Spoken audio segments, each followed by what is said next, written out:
Graças a Deus que nos dá vitória por nosso Senhor e Salvador Jesus Cristo. Eu quero neste momento cumprimentar todos vocês com a paz do Senhor Jesus, amém? Eu sou o pastor Erque Messias e eu quero neste dia dizer a você que o propósito de eu estar aqui é único: abençoar a sua vida, pedir a Deus para te abençoar, te dar uma palavra de orientação, porque nós que somos pastores, chamados por Deus, que temos uma vocação divina, que temos uma preparação espiritual, que é a mais importante, a espiritual, a preparação teológica, para poder te dar uma orientação, te abençoar, te ajudar.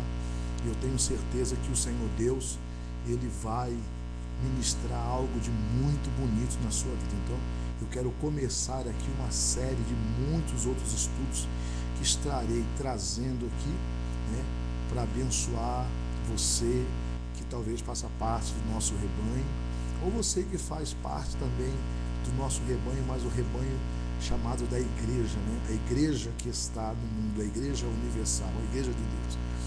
Então, hoje eu gostaria de falar a palavra de Deus aqui usando o texto da primeira epístola de São Pedro, no capítulo 1,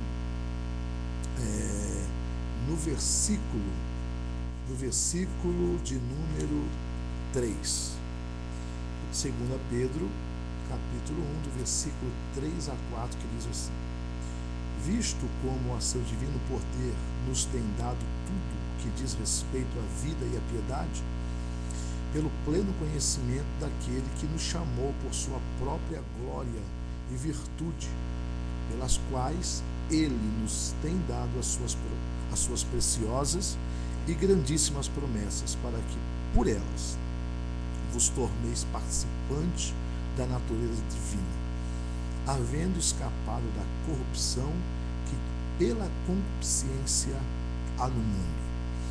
Eu gosto muito da leitura da epístola de São Pedro, porque é uma epístola muito forte no contexto espiritual, que nos traz uma orientação muito embasada, uma orientação muito necessária para nós que somos a igreja de Jesus aqui na terra. E eu quero que você entenda que nós, no caso, nós que somos a igreja, nós precisamos estar preparados para receber as coisas grandes que Deus tem para nós. Muita gente vive o pouco, porque quando a palavra lhes fala daquilo que é grande de Deus, acontece um bloqueio em suas vidas. Aí você pergunta: por quê, pastor? É que a cultura humana nos forma e nos prepara sempre para recebermos o pior. Essa é uma das maiores características da religiosidade. Ou ainda, nos precipitamos e não sabemos esperar aquilo que Deus preparou. Deus quer, escute isso, Deus quer nos ensinar a tomarmos posse de tudo aquilo que já está preparado para nós. A Bíblia nos fala em Efésios, no capítulo de número 1, no versículo 3 a 4, as seguintes palavras: bendito seja o Deus e Pai de nosso Senhor Jesus Cristo, o qual nos abençoou com todas as bênçãos espirituais nas regiões celestes em Cristo, como também nos elegeu nele antes da fundação do mundo, para sermos santos e irrepreensíveis diante dele em amor. Então, existem dois fatores muito importantes aqui nessa leitura. Primeiro, está dizendo que ele nos abençoou com todas as bênçãos espirituais nas regiões celestes. Ou seja, você tem a autoridade de Deus para reivindicar aquilo que é seu. Meu querido irmão, não abra mão daquilo que é seu. A palavra de Deus nos dá autoridade para nós tomarmos posse daquilo que é nosso. Segundo ponto desse versículo é que o apóstolo Paulo está enfatizando aqui algo muito forte. Ele está dizendo aqui que ele nos elegeu antes da fundação do mundo. Sabe o que significa isso, minha gente? Isso significa que Deus te escolheu antes mesmo do mundo ser criado. Isso é muito forte, né? A Bíblia fala que o Senhor nos escolheu. Você é escolhido de Deus para um projeto, para algo grande, para algo nobre. O Senhor te escolheu para algo específico aqui na terra. E hoje nós vamos aprender com Moisés a viver essa vitória, a tomarmos posse de tudo que o Senhor Jesus já preparou. Quando lemos a palavra, vemos que havia 2 Moisés. Que é isso, pastor Eric? Como assim 2 Moisés? Sim, primeiro, o Moisés formado no Egito. Qual seria esse? O que seria o grande libertador de Israel, e o que se escondeu, e o segundo, e o que se escondeu no deserto, e foi para a casa de Jetro, descaracterizado, medroso e apavorado. A Bíblia fala isso no capítulo 2 de Êxodo, no versículo 10 a 15.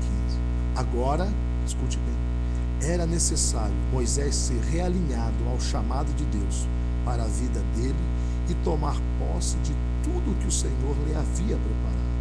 O Moisés do deserto precisava ser derrotado para surgir o Moisés do monte, aquele que manifestava a glória de Deus.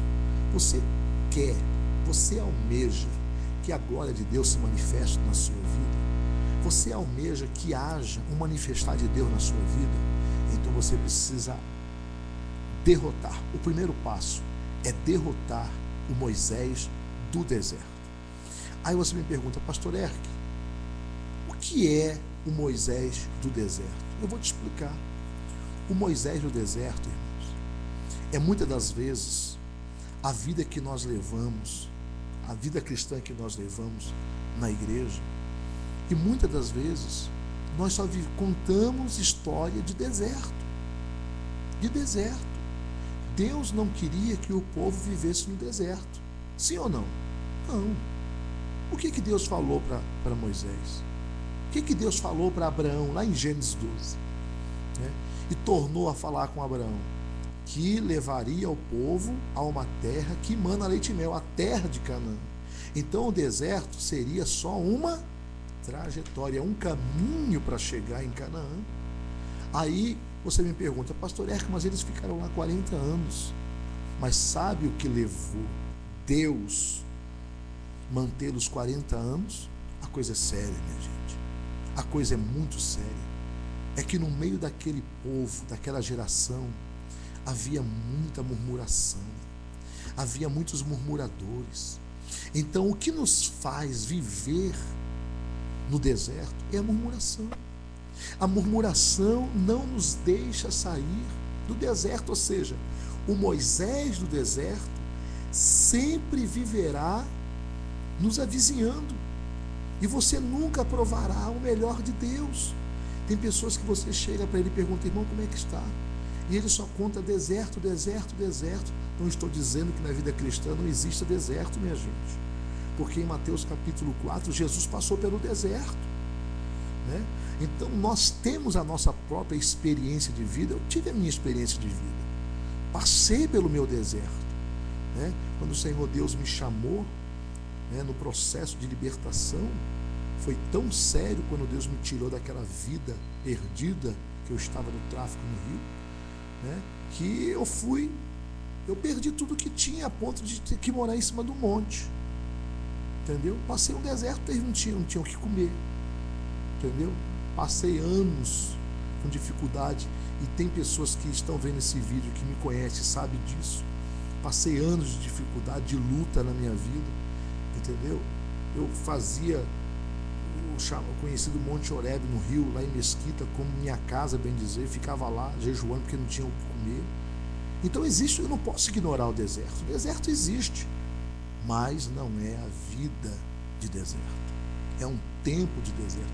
Então, o primeiro passo, você precisa deixar o Moisés do deserto.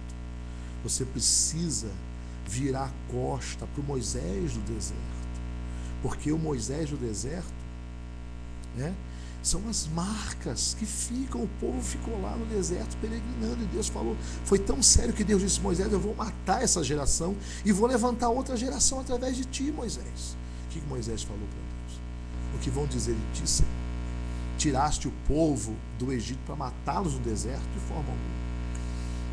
Então Deus foi aos poucos exterminando aquela geração de murmuradores. Então a tendência, minha gente, de pessoas que vivem, né, murmurando, é morrer no deserto. Mas eu estou aqui autorizado pelo Espírito de Deus a tirar você desse deserto. E é na palavra de Deus que eu quero te ajudar a sair desse deserto. Então eu quero trazer aqui alguns tópicos que com certeza estarão te ajudando, estarão te orientando, e através disso Deus vai te abençoar. Então, o que eu devo fazer para morrer o Moisés do deserto? Primeiro ponto: